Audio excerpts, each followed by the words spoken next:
Esta es tu historia. Esta es mi historia. Pero principalmente esta es la historia más grande que se ha contado. Esta es la historia de Dios.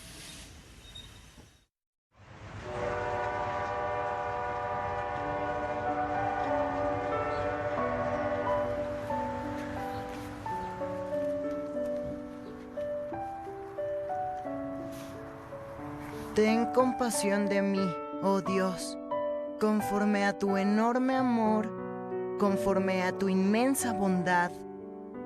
Borra todas mis transgresiones, lávame de toda maldad y límpiame de mi pecado.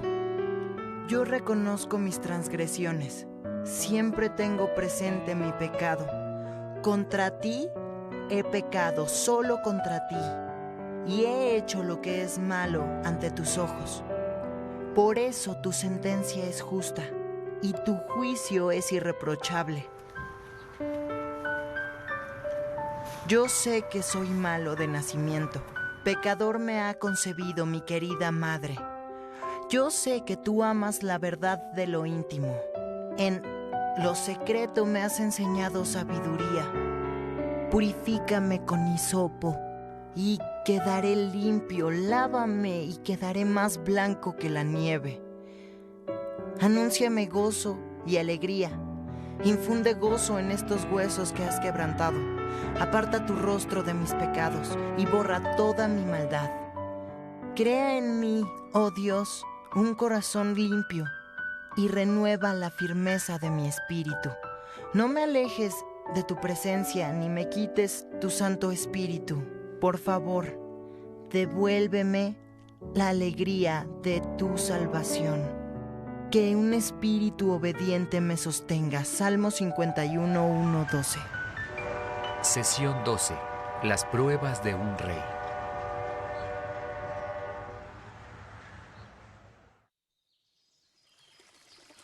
Había una vez un niño que vivía en el campo. Su cuarto de baño era una letrina. Y el niño lo odiaba, porque era caliente en el verano, fría en el invierno y siempre olía feo. La letrina estaba al borde de un riachuelo y el niño determinó que un día arrojaría esa letrina al agua. Un día, después de una lluvia de primavera, el riachuelo se inundó y el niño decidió que ese era el momento de empujar la letrina a la corriente. Así que consiguió una vara grande y empujó. Finalmente, la letrina cayó al riachuelo y se fue flotando. Esa noche su padre le dijo que irían al cobertizo de la leña después de cenar. El niño presentía una buena paliza y preguntó por qué. Su padre le contestó: alguien empujó la letrina al río el día de hoy. Fuiste tú, ¿verdad, hijo? El chico contestó que sí. Pero luego pensó un momento y señaló: papá, leí en la escuela hoy que George Washington derribó un árbol de cerezo y no se metió en problemas porque dijo la verdad. El padre contestó: bueno, hijo, el padre de George Washington no estaba en ese cerezo. Tal vez tú nunca has empujado una letrina a un riachuelo con tu padre adentro, pero podemos identificarnos con la historia al menos de 3 formas. Primero, hay algo dentro de nosotros que nos anima a hacer el mal. La Biblia lo llama la naturaleza pecaminosa. Segundo, nuestra falta de bondad afecta a otras personas, no solo a nosotros. Algunos han estado en muchas de esas letrinas que ciertas personas pecaminosas han derribado.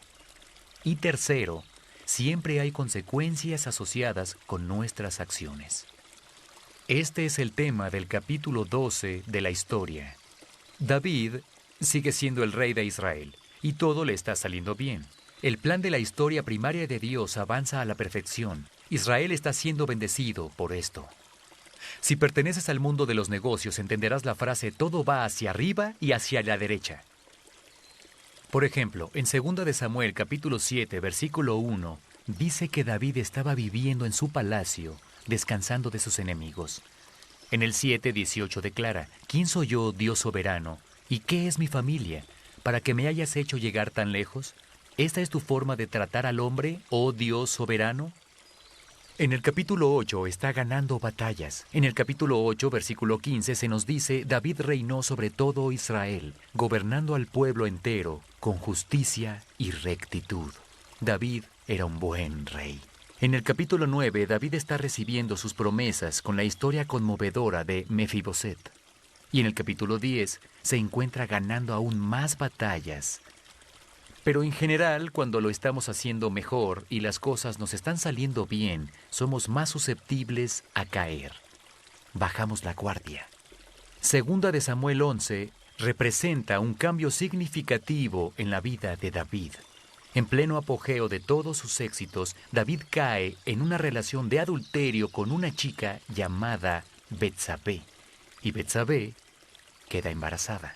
Para empeorar las cosas, David intenta encubrirlo al traer a su esposo Urías del campo de batalla para que se acueste con ella y que Urías pueda tener el crédito de ser el padre.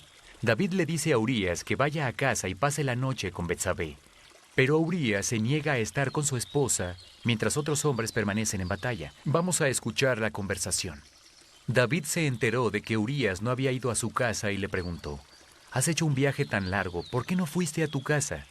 En este momento, respondió Urías, tanto el arca, Israel y Judá se guarnecen en enramadas, y mi señor Joab y sus oficiales acampan al aire libre, ¿y yo voy a entrar en mi casa para darme un banquete y acostarme con mi esposa? Tan cierto como que su majestad vive, que yo no puedo hacer tal cosa. Segunda de Samuel 11:10-11.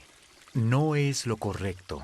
La integridad de Urías, sin saberlo, está siendo contrastada con la integridad de David y queda expuesta la diferencia. Esto debió haber hecho que David se parara en seco y cambiara el curso. Pero David decide caer aún más bajo. Manda a Urías de vuelta a la batalla, le envía una carta al comandante de su ejército y podemos ver que escribe: «Pongan a Urías al frente de la batalla donde la lucha sea más dura. Luego déjenlo solo para que lo hieran y lo maten». Segunda de Samuel 11:15. Y eso fue lo que sucedió. Murió en batalla ese día al servicio de su rey, quien le robó a su esposa. La historia se desarrolla. David se casa con Betsabé y ella está a punto de dar a luz al niño. Todo ha sido encubierto y todo vuelve a ser normal, ¿verdad? No hizo lo correcto, pero parece que ya se salió con la suya. No. Dios ama demasiado a David. Descubrimos que David tiene un amigo especial que lo visita. Se llama Natán. Es un profeta que escucha a Dios y en quien David confió para que lo guiara en el camino de Dios. Natán se ganó el derecho a ser escuchado y eso es muy importante. David está en su oficina ocupado con los asuntos de ser rey cuando Natán entra. Natán confronta a David con sus pecados. El escándalo de David está expuesto.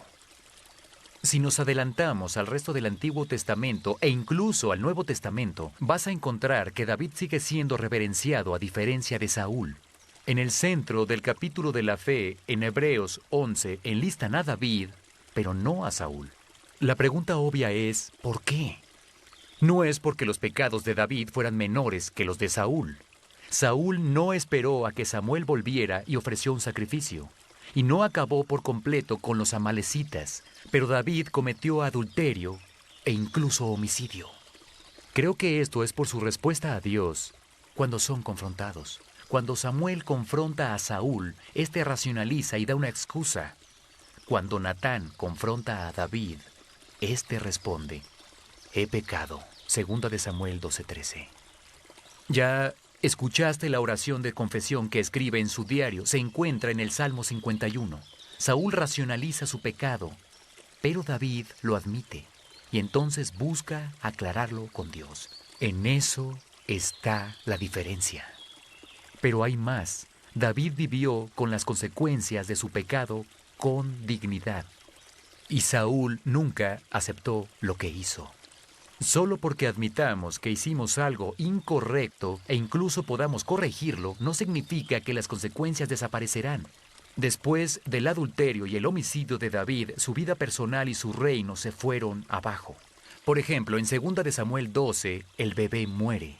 En el capítulo 13, su hija es violada. En el capítulo 15, su hijo se rebela y quiere quitarle el trono. En el capítulo 18, ese hijo muere. En el capítulo 20, hay otra rebelión importante contra él.